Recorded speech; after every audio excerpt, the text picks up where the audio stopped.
They are a critical reminder of our central mission here at the Department of Justice, protecting the safety and security of the American people.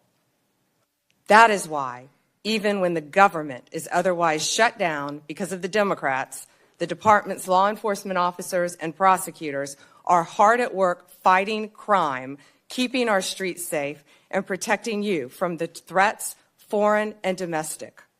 When I was confirmed as the 87th Attorney General of the United States, I took office with two main goals: to end the weaponization of justice and return the department to its core mission of fighting violent crime.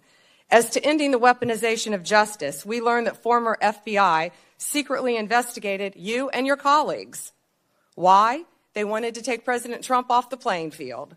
They were playing politics with law enforcement powers and will go down as a historic betrayal of public trust. This is the kind of conduct that shatters the American people's faith in our law enforcement system. We will work to earn that back every single day. We are returning to our core mission of fighting real crime. While there is more work to do, I believe in 8 short months, we have made tremendous progress towards those ends. Our federal surges in Washington, D.C. and Memphis are a perfect example of how the Department of Justice should operate. We created strong partnerships with local leadership, working hand in hand with both cities to send resources where they were needed most.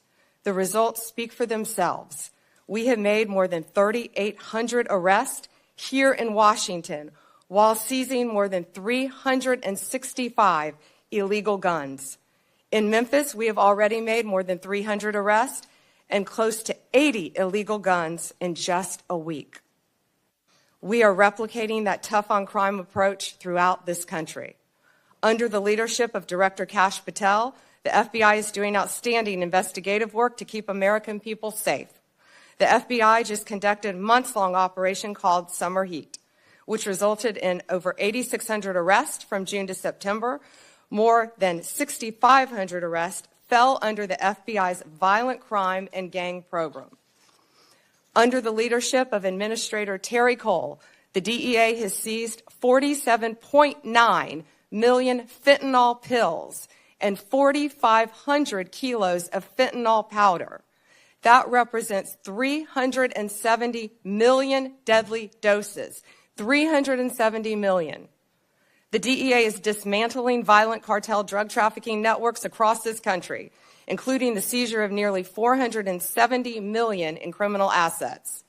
Under the leadership of Gadi Saralta, our U.S. Marshals have been the tip of the spear on federal surges and protecting judges and elected officials. Our Marshals have arrested more than 51,000 fugitives nationwide since January 20th. Under the leadership of Acting Director Dan Driscoll, ATF has taken more than 23,000 illegal guns off our streets. 3,400 of those guns have been linked to trafficking between the U.S. and Mexico. My attorneys have done incredible work advancing President Trump's agenda and protecting the executive branch from judicial overreach. We've been sued more than 400 times since January 20th. Judges have issued more than 90 temporary restraining orders against us, more than the previous several administrations combined. Despite the unprecedented degree of activism we've seen from the lower courts, we have never ignored a court order. And why would we? We have secured a historic 22 victories at the Supreme Court alone, with more to come. Our civil rights attorneys are fighting discrimination and anti-Semitism.